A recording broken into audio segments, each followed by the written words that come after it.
Hi friends, welcome to my channel Sairam competitive exams. ఇంకా channel ఎవరైనా subscribe చేసుకోండి, like చేయండి, షేర్ చేయండి. జూన్ 6న మెగా డిఎస్సి పరీక్షలు, ఆగస్టు 2వ వారంలో ఫలితాలు. మెగా డిఎస్సి పరీక్షలు జూన్ 6 నుంచి 30 వరకు నిర్వహిస్తున్నట్టు పాఠశాల విద్యాశాఖ ప్రకటించింది. మొదట జూన్ 6 నుంచి జూలై 6 వరకు నిర్వహించేందుకు షెడ్యూల్ ఇచ్చినా అవే రోజుల్లో కేంద్ర ప్రభుత్వానికి సంబంధించిన పరీక్షలు ఉన్నందున దీన్ని జూన్ 30 కుదించారు. మొదట ట్రైన్డ్ గ్రాడ్యుయేషన్ టీచర్ టీజీటీలు అభ్యర్థులకు కంప్యూటర్ ఆధారిత పరీక్షలు సిబిటీలు ప్రారంభమవుతాయి. కొంతమంది అభ్యర్థులు ఎక్కువ పోస్టులకు దరఖాస్తు చేయడంతో వారికి వెసులుబాటు కల్పించేందుకు పరీక్షా తేదీల్లో మార్పులు చేశారు. కొన్ని పరీక్షల మధ్యలో చివరిలో వచ్చేలా షెడ్యూల్ ఇచ్చారు. స్కూల్ అసిస్టెంట్ పోస్టులకు జూన్ 8న ప్రారంభమై 10 వరకు కొనసాగుతాయి. మళ్ళీ 12, 13, 16, 17, 29, 30 తేదీల్లో పరీక్షలుంటాయి.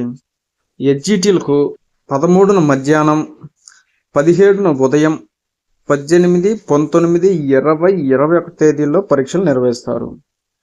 పీజీటీలకు జూన్ 8, 14, 18, 19, 20, 23, 25, 28 తేదీల్లో, టీజీటీలకు 6, 11, 22, 25, 26, 27 తేదీల్లో పరీక్షలు జరుగుతాయి. ఆంగ్ల భాషా నైపుణ్య పరీక్ష 23, 24 తేదీల్లో నిర్వహిస్తారు. ప్రతిరోజు 2 విడతల్లో కలిపి సుమారు 40,000 మంది అభ్యర్థులు పరీక్షలు రాసేలా ఏర్పాట్లు చేశారు. మొదటి భాషగా ఆంగ్లం చదివిన వారికి స్కూల్ అసిస్టెంట్ పోస్టులకు అవకాశం కల్పించలేదు. కొంతమంది టీజీటీ, పీజీటీ ప్రిన్సిపల్ పోస్టులతో పాటు ఎస్ఏ పోస్టులకు దరఖాస్తు చేశారు. ఇలాంటి వారికి ఎస్ఏ హాల్ టికెట్ జారీ చేయలేదు. కొంతమంది అభ్యర్థులు మొదట దరఖాస్తు సమర్పించి ఆ తర్వాత ఎడిట్ చేసుకునే ప్రయత్నించి అది పూర్తి కాకుండా వదిలివేయడంతో మొదట దరఖాస్తుని పరిగణలోకి తీసుకున్నారు. దీని ప్రకారమే హాల్ టికెట్లు జారీ చేశారు.